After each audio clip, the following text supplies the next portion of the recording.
parce que nous aspirons tellement à la vie que quand on rencontre ceux pour qui l'idéologie, la religion est la suppression de la vie, on est stupéfait. Comment porter atteinte à des vieillards, à des enfants, à des bébés, à des femmes, à des gens sans défense? Et nous avons le plaisir d'accueillir tout de suite le Rav Ben Ishai de la communauté d'Emouna de Jérusalem. Rav Ben Ishai, bonjour et bienvenue. Shalom, shalom, et avec beaucoup de palpitations en ces jours-là et en même temps avec beaucoup d'assurance. On est d'un côté bouleversé par les chiffres, par les morts, par les blessés, dans les conditions également dans lesquelles ils ont été massacrés. Et d'un autre côté, on est extrêmement ému par la solidarité de la société israélienne. Alors, on est obligé de parler c'est très difficile parce qu'on est obligé de parler des deux choses en même temps. On est un peuple qui a toujours vécu en même temps ces deux phases de notre histoire qui ressemblent à une courbe qui monte et qui descend. D'après le Maharal, notre histoire est un gal. Un gal, c'est une vague. La vague, elle monte, elle descend, mais en descendant, elle acquiert une énergie qui lui fait remonter encore avec beaucoup plus de force. Et effectivement, on découvre chaque jour jusqu'où les ténèbres peuvent apparaître sur un abîme de créatures qui ont décidé de descendre plus bas encore que ce que l'on aurait pu penser et imaginer. Et voilà que le peuple d'Israël qui rencontre ça, et qui est un peuple de vie, Am Israël Chai, ce n'est pas un peuple qui survit. C'est un peuple qui est plein de vie. Et quand la vie rencontre le contraire de la vie, elle refuse de se laisser absorber, attirer vers le bas, au contraire. Le peuple d'Israël a une capacité de réagir à cela en cherchant une ascension forte, grande, puissante, qui surprend tout le monde. Cette énergie, elle est contenue en nous, et à partir du moment où on rencontre une épreuve, et l'épreuve est grave, l'épreuve est grande, voilà qu'une énergie, qui est une énergie en fait divine, se libère. Et ce à quoi nous assistons aujourd'hui. Alors, quand on voit justement le terrorisme, alors oui, en Israël, bien sûr, on a toujours connu le terrorisme, mais là, on a l'impression que c'est tout le peuple d'Israël qui vit ça dans sa chair. Comment on peut surmonter cette épreuve que vous avez malheureusement vécue? Je suis obligée de le rappeler parce que tout le monde pense à vous aujourd'hui, encore plus qu'avant. Comment on a la force d'avancer?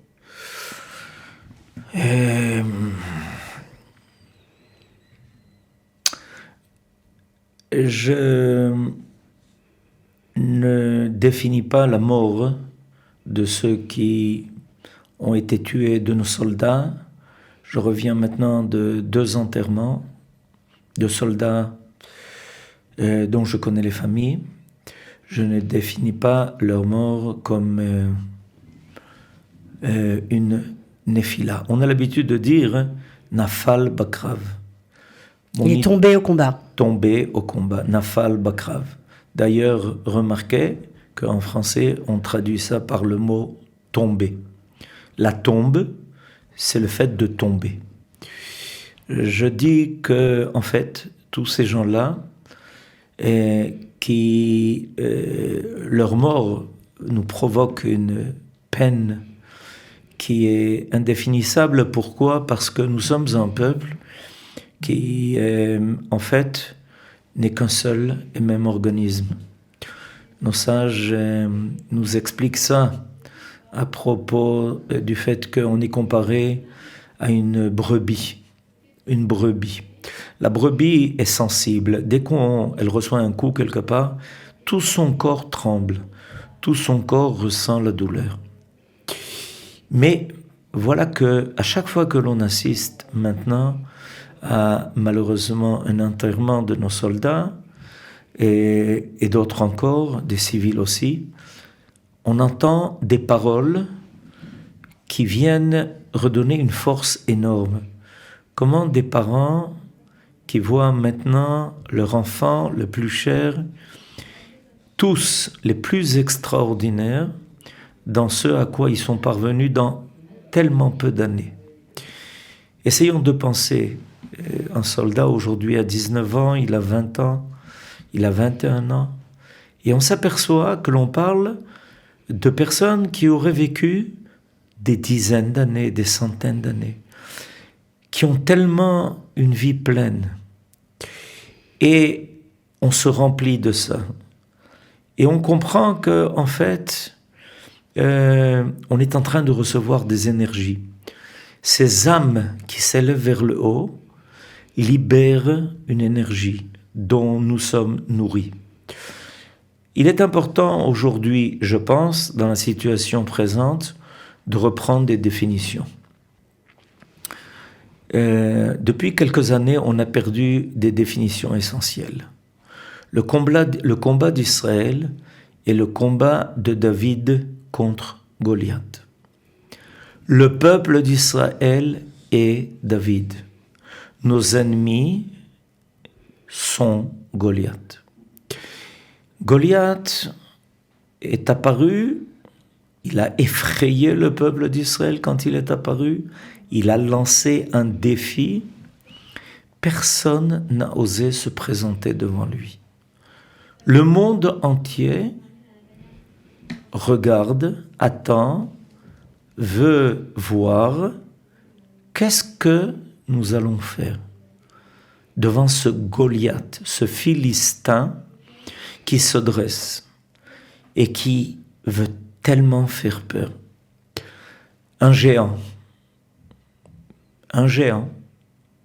Aujourd'hui, évidemment, des millions et des millions d'ennemis. Armé, avec une armure. En plus de ça, avec les armes les plus terribles, les plus horribles. Tout ça, un récit de la Bible. Et finalement, pour terminer tout cela, des cris, des hurlements, des malédictions. Se présente devant lui David, pratiquement sans rien. Un petit peuple. Et voilà que David est méprisé par Goliath, qui ne comprend pas comment on lui envoie quelqu'un de tellement petit, qui semble tellement fragile. Et voilà que tout d'un coup, David arrive à briser l'orgueil de Goliath. En lui disant, tu sais, c'est pas moi qui viens me battre contre toi. C'est le Dieu d'Israël.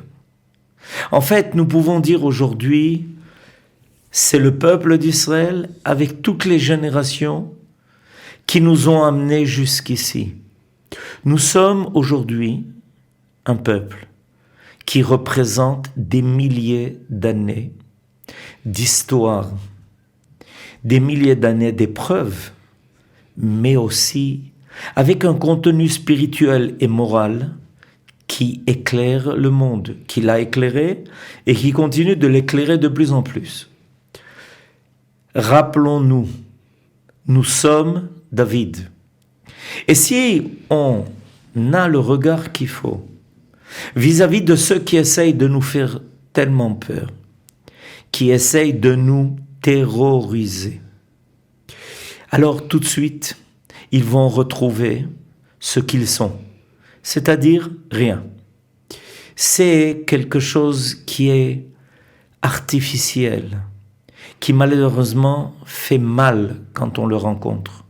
Parce que nous aspirons tellement à la vie que quand on rencontre ceux pour qui l'idéologie, la religion et la suppression de la vie, on est stupéfait. Comment porter atteinte à des vieillards, à des enfants, à des bébés, à des femmes, à des gens sans défense, sans vanter, se filmer, prouver qu'ils sont bien les soldats de l'horreur. Et nous allons être, nous, les soldats de l'honneur, c'est-à-dire ceux qui viennent montrer au monde entier qu'est-ce que veut dire un homme qui a été créé à l'image divine et qui l'assume jusqu'au bout, sans jamais hésiter, même si pour cela, des fois, il y a un sacrifice qui est réclamé. En donnant leur vie, ils nous donnent vie. Et nous devenons de plus en plus, nous devons les remercier de cela. Et nous devenons de plus en plus un peuple de vie. Voilà ce que je pense on doit rappeler, remettre en mémoire. Il est important de le savoir. Juste pour finir, Rav Ben Ishai, merci d'abord pour ces mots qui sont consolateurs et qui sont magnifiques, d'une grande profondeur, comme toujours. Est-ce que vous pouvez faire une bracha à tous ceux qui sont au front, tous ceux qui se battent, tous ceux qui, voilà, il y a beaucoup de demandes de tefilot de la part de ceux qui sont au front. Évidemment. Donc, je profite de l'occasion que vous soyez là pour le faire. Alors, premièrement, avant de faire la bracha, je voudrais dire, vous, nos soldats, vous êtes nos shlichim, vous êtes ceux qui nous représentent. Nous sommes non pas derrière vous, mais avec vous. Et quand vous remplissez votre devoir d'être en première ligne, sachez que tout le peuple d'Israël est là et vous tient et vous renforce et vous rassure. Ne vous inquiétez pas. Vous êtes en train de tracer une des plus grandes pages de l'histoire d'Israël. Mi sheberach avotenu Avraham, Yitzhak veYaakov, Moshe, Aaron, Yosef et David, הוא יברך את חיילי צבא ההגנה לישראל וכל כוחות הביטחון. הקדוש ברוך הוא יברך אותם וישמור אותם מכל נגע ומכל פגיעה ומכל מחלה. ויחזירם בשלום לביתם, בריאים ושלמים, לחיק משפחותיהם. ונאמר כולנו ביחד, אמן. Amen. Merci beaucoup, Rav Ben Ishai.